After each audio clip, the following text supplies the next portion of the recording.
When you're feeling those nerves, your heart rate, your hand shaking, that spiral in your head, it's all about being in fight, flight, or freeze.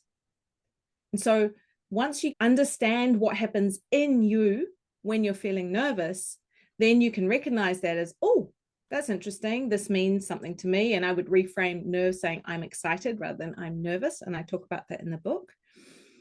And then, so you're not surprised with the impact, like coming on this today, I was feeling a little bit nervous and I know what to expect in my body and I know that it's going to happen. And that's actually a good sign because it means that I'm ready and this means something to me.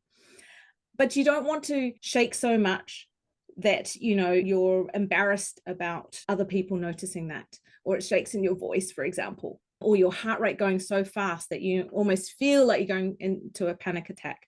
So the first thing to do after recognizing your own reactions is to find techniques to calm them down to a state where they're manageable and they're not going to hijack you, right? When we're highly aroused or worried about things, we also can't think straight. So it's not only a physical thing, but it affects the way that we can put our words together and get our thoughts out.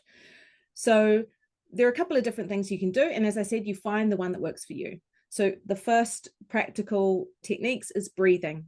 And if you don't do anything else, just find one breathing technique that helps to regulate your nervous system.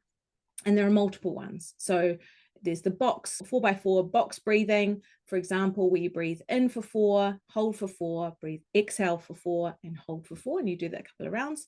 That's been shown to calm your system. My favorite one at the moment is the physiological sigh, where you breathe in, you pause, you top up with a sniff, and then you sigh out. Again, longer exhale than an inhale. But there are plenty of other ones that you can try. And so what I usually recommend is find one and experiment with it in low stakes environment, not just before getting on the stage of something important, so that when you are in a nervous state in a high stakes environment, you have that ready to go to and you know that it works.